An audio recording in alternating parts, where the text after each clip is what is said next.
The following story has been brought to you by StoriesToInspire.org. 2 weeks ago, we took the 80 guys, 100 guys, or whatever we have every night in the night Seder here for a shabbaton in Lakewood. And this was something. It was a very low maintenance and a what we call economical shabbaton, because it was mostly for guys, singles, out of high school or 12th grade. Nobody married. This was just a night Seder Shabbaton, all the rabbis and all the guys. And I brought them back to my old neighborhood in Lakewood, to the villas. And there, the upside, my wife gets to remember her old house in Lakewood. What can I tell you? I'm not going to go there. But believe me when I tell you, she came from the Ein Hara, a house in Lakewood, and I wanted to bring her back for a Shabbat to enjoy. So we reopened the house. We put up the guys in all the surrounding houses in the area. The beauty about this area, the villas, is it's very similar to Sanhedria Muchevet in Israel. It's a big circle. It's a huge complex of houses, of cul-de-sacs. And there's one entry to come in and one entry to go out. So Shabbat, everything stops. There's no cars. There's an eruv around the entire villas. And like this, on Shabbat, when they walk around, no one walks on the sidewalks on Shabbat. Literally looks like a mini Jerusalem. All the ladies pushing their carriages and the kids running back and forth. It's really something beautiful to see. Nothing moves on Shabbat. You don't see a car. You don't see nothing. I wanted them to see this. So every year we bring them to Lakewood for a Shabbaton. And you know, Baruch Hashem, many people, they were so good to us. They gave us their basements. The Lakewood basements are gorgeous. All the houses are brand new. Private entry. They're little mini apartment suites. The guys, they couldn't believe the accommodations. They thought they were going to oy land. And it turned out that it was luxury of luxury. It blew them away. We put up all the guys and the rabbis and their wives in all different houses. Shabbat comes. And sure enough, the guys start getting into it. On Shabbat Friday night, they all came over to my house. Each guy got up. And he said how the night Seder changed his life. He used to go to this club and that place. And now he's learning for the last 3 years every night from 8 to 10. Unbelievable. I'm thinking to myself, wow, this is going great. But between me and you ladies, this was New Year's weekend. That's why we did it on that weekend. Because that's party weekend. So we ship them out to an island called Lakewood. So like this, they're going to have to party with us. Instead of chas v'shalom, bumping into any balls falling on their heads, you know what I mean? Because of that, we had to come up with a crazy thing to do Saturday night, Mosei Shabbat. Because if we don't, you have to remember, our guys, they don't come on yellow buses. They came in their own cars. You had to see the looks on the faces of the native Lakewooders. They start seeing these Lexuses and Jaguars pulling into, what's going on here? They literally thought like, I don't know, the president of South Africa was coming to the Lakewood villas. Ooh, there's a whole entourage. If we don't come up with something great, Shabbat's over, they're gone. Gone to the city or wherever. So what do? So I said to them, guys, listen, we have something planned for you tonight. I'm telling you, off the charts. Besides the kumsitz, and we have a guitarist and a violinist, and we have every type of food you can imagine, lava malka. But one thing you guys don't dare miss. Right after Shabbat, taking you to one of the great rabbis at Lakewood, one of the Rosh Yeshiva. Yeah, rabbis. So, no, wait. You're going to love it. But after that, you know what we got for you guys? We brought in special for you guys. A professional Hollywood hypnotist.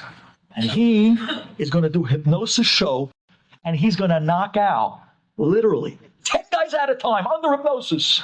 And he's going to have you guys doing backflips in there. You guys don't know what's coming. What? Come on, Rabbi, legit. No, can I even make this stuff up? I'm telling you honest. If not, you can leave. Okay, Rabbi, we're waiting for it. And we first took him out to the rabbi. They loved the rabbi. They got berachot from him. They didn't want to leave him. Finally, we bring the guys back. We start them lava malka. Baruch Hashem, the hypnotist shows up. Now, this hypnotist was more than I even expected. I'll be honest, ladies. I was nervous. I knew they were going to try to push me up there because that's generally what happens. But I said, no. I got to keep an eye on this because I got to bring everybody home awake. So let's just see what's going on. He picks out of the audience a bunch of guys. He brings up about 8 guys. One Rabbi, a few single guys, a few high school kids. And he says to them, gentlemen, there's no such thing as hypnosis against your own will. You have to work with me, but if you work with me, you'll see this is an amazing thing. He gets them all to stand up. He starts talking in a funny tone of voice. He starts telling them to look up and to look down and this way and that way, and to close their eyes and to lift their neck and to go up and down. And then he says, gentlemen, I want you to put your hands together and clench your hands together as one fist. And then I'm going to count down to 3 and snap my fingers. And the minute I snap my fingers, you will not be able to separate your hands. I said, nah, come on. Sure enough, he counts down from 3, 2, 1, snaps. He tells them, okay, gentlemen, open your eyes. They open their eyes. Okay, gentlemen, separate your hands. And you see these guys. I couldn't believe my eyes. They could not separate their hands. And these guys were like as if they were wrestling with somebody. They couldn't pull their hands apart. I said, wow, okay, now we're getting into something. Oh, Hashem. Finally, this guy knows what he's doing, because I was scared I was going to get, these guys were going to really give it to me if it wasn't a great show. I messed up their big night. After that, he sits them down. After that, he knocks them all out. Now, ladies, at the end of the show, he tells them to stand up under hypnosis, and he tells the crowd, I'm going to tell all the guys that their right foot is cemented to the ground.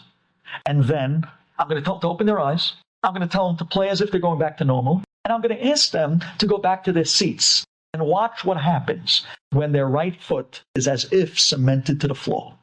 So he gets up and he counts down to 3 and he snaps. And he turns to the 8 guys up that are hypnotized. He says to them, gentlemen, your right foot is right now glued to the floor. When I tell you to open your eyes on 3, you're going to open your eyes and you're going to go back to your seats. 1, 2, 3. He snaps. They open their eyes. He says, okay, ladies and gentlemen, give a big round of applause for our 8 volunteers. And everyone's clapping. And he turns to the 8 guys and says, okay, guys, go sit down. And they're, And we were dying laughing. We have videos of this. We couldn't believe our eyes. They couldn't move. All 8 of them. And they were literally schlepping their foot. They couldn't move. Why am I telling you this? For this one moment. This was my moment. In the middle of the show, he has them deeply under hypnosis. He whispers into each one of the 8 guys' ear, you just won $10 million. When I snap my finger, you're going to stand up and you're going to show me your reaction to the winning of $10 million. And then when I say now, you're going to tell everybody what you're going to do with the money. I said, nah. He comes up to the first guy. He taps him on the back of his head. He counts down to 3 and snaps. The guy jumps up. He looks around. The guy starts jumping, screaming. Whoa! The guy's going crazy. And we're dying laughing. It was real. The guy was going Mejnun. Finally, he tells to the guy, now! And he stops, and he looks around and says, I'm going to buy a house on Ocean Parkway, and then I'm going to buy you this, and then I'm going to buy you that, and then I'm going to buy you this. And he's listing off the whole thing. Everyone claps. He says, okay, 4, 3, 2, 1, snaps. The guy falls back. He puts him down. Goes to the next guy. Same story. I'm going to buy, this guy was creative. I'm going to get what do you say, a flat in California. I don't know where that one came from. And I keep my eye on that kid. And this show was great. I'll tell you, it taught me a lot about the guy anyways. So I'm going to do this. Okay, great. Well, guy by guy. He comes up to the 4th kid, ladies. He snaps. The kid jumps up, screaming, yelling. He's jumping on the chair, yelling, I won. And he's looking for his phone. He said, I got to call my mother. He said, no, not now. You'll call her later. No, really. He wanted to call. And he says, now, what are you going to do with the money? He looks around. He says, I'm giving it to Rabbi Duvi Bensoussan. I said, oh my gosh. He said that under hypnosis. I looked at my wife, and she looked at me like, is that real? I said, I can't believe it. This kid, ladies, boy, high school, not even my class. I didn't even give him that much time, this kid. He was still coming up the ranks, so to speak. He's only with us for about a year or 2. I just didn't see it. I walked up to the professional, to the hypnotist, and I said to him, tell me, what does that mean? Was he really? He says, yeah, he was deep under. I said, so, but wait one second. But where did that come? That can't be a sketch, right? He says, no. I said, so who are we talking to? He says, you were talking to his subconscious. His subconscious. He says, that. I said, you mean that? This kid really? I mean, legit? It's in his heart to. He says, yeah. He said, why do you think every single other guy was? I said, I couldn't believe it. Look at what we have. Look at our people. Look at our gems. Look what they have to give. Look what they have to show. Enjoyed this story? Come again. Bring a friend. stories to inspire.org.